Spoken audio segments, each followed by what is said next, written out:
Kur largimi nga gjithçka është e vetmja mundësi. Ka raste kur lënia e gjithçkaje është e vetmja zgjidhje. Ky nuk është një akt frikacakëria apo dorëzimi. Ata që zgjedhin të mbledhin çantat dhe të shikojnë lart në horizont, veshin lëkurën e të guximshmëve vërtet, sepse në fund lodhemi duke na thyer zemrat, duke qarë fshehur azi dhe përpara se era të na e marrë shpirtin, duhet të largohemi. Të lëmë gjithçka pas nuk do të thotë të harrojmë gjërat që kemi përjetuar ose të çrënjosim identitetin dhe lidhjet tona.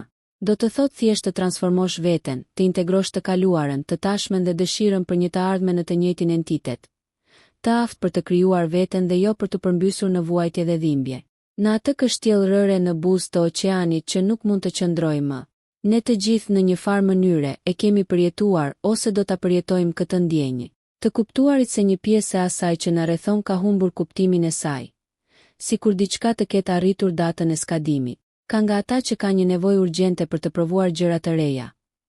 Të tjerë megjithatë ndjejnë nevojën ndërmuese për të distancuar nga gjithçka që është afër, për të kujdesur për shëndetin e tyre fizik ose emocional. Në të dyja rastet, të lësh gjithçka pas nuk është e lehtë. Në bagazhin ton mbajmë edhe frikë dhe pasiguri. Edhe pse koka na thot ikni, zemra jon nuk është aftë ta mbyll valixhen. Lënia e gjithçkaje është gjithashtu një akt mbijetese.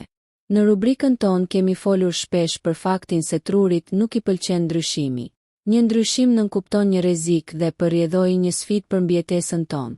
Megjithatë, ka situata në të cilat ky arkitekt i brendshëm i emocioneve, instinkteve dhe sjelljeve na kushton një pikë shumë të rëndësishme vëmendjeje. Le të marrim një shembull. Imagjino të kalosh një periudhë stresi shumë intensiv. Gjithçka përreth teje po kërkon diçka nga ti, duke të shtyrë deri në limit. Edhe ti, në vend që ta menaxhosh këtë presion, e lë veten të rrëmbej kjo vale pa ndërprer. Një ditë, kur je gati të marrësh autobusin për në punë, këmbët dhe mendja jote marrin një drejtim tjetër. Filloni të ecni pa u ndalur derisa, pa e ditur se si të gjendeni larg qendrës së qytetit, ku mbretëron qetësia, pushimi dhe ekuilibri. Kishte nevojë të shpëtoje. Instinkti juaj i mbijetesës papritmas ka marrë përsipër situatën dhe ju ka treguar dy elementë që mund t'ju ndihmojnë: distancën dhe heshtjen. Truri nuk e pëlqen ndryshimin, por duhet të kesh parasysh se ai do të bëjë gjithçka që mundet që të mbijetosh. Kjo ftesë për të lënë gjithçka, pra, përkthehet në nevojën për të kujdesur për veten, një nevojë që nuk mund ta injorosh. Tani duam të flasim me ju për Jon Tiernan. Ky gazetar i New York Times shkroi një libër të quajtur Il Poer, i cili u bë bestseller sepse përshkruan përvojat e autores me stresin, ankthin dhe presionet e jashtme. Shkrimtari shpjegon se vetë kontrolli, i ruajtur me kalimin e kohës, mund të na shkatërrojë. Të jetuarit në situata shtypse bën që truri ynë herët avon të kryejë një lloj grushti shteti, për të na bërë të kuptojmë se ose ndryshojmë ose humbasim gjithçka. Nëse jeta që po jeton nuk është e jotja, shko gjej atë të duhurën.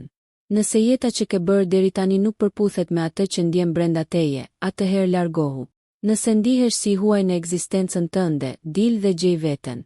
Nëse realiteti përreth teje është i mbushur me gjilpra, fluturo tutje, shëndeti juaj fizik dhe emocional do t'ju falënderoj. Vetëm ti mund të vendosësh të lësh gjithçka. Me siguri ka disa prej jush që ndihen mjaft të përkushtuar për të bërë ndryshime të vogla për të gjetur mirëqenie. Megjithatë, ndonjëherë ndryshimet e synuara nuk janë të mjaftueshme. Ato nuk e përmirësojnë moralin, nuk shërojnë, nuk riparojnë. Duhet të bësh një hap më të gjatë për të krijuar më shumë distancë në hartën tënde personale që të përcaktonte më parë. Strategji për të gjetur jetën tuaj të vërtetë. Kur mendon të lësh gjithçka pas, duhet të jesh i qartë pse po e bën këtë dhe çfarë qëllimi ke në mendje. Kur një person ka një pse, ai është në gjendje të kalojë nëpër të gjitha si të. Nëse bën një ndryshim, e bën për të qenë ai që dëshiron vërtet të jesh. Një individ i lumtur që e kontrollon veten, dikush që i jep vetes një mundësi të re për të ndjerë mirë. Kur kaloni nëpër këto ciklone emocionale, është mirë të reflektoni dhe të flisni me veten. Përgjigja më e mirë për atë që duhet dhe nuk duhet të bësh ndodhet brenda teje. Të lësh gjithçka pas nuk do të thotë të ikësh.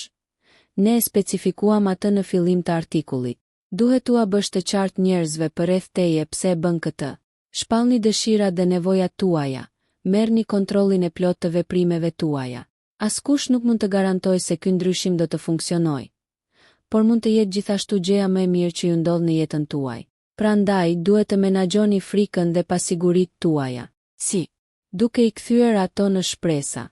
Së fundmi, mos harroni se qëllimi juaj i vetëm në jetë është të lulëzoni.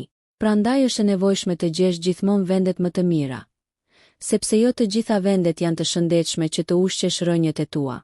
Nëse ju pëlqeu kjo video, shkoni në kanalin e YouTube-it Big VIP Albania Kosova, që e gjeni në bio. Mos harroni që të bëni subscribe dhe të klikoni butonin e ziljes që të informoheni për videot më të reja.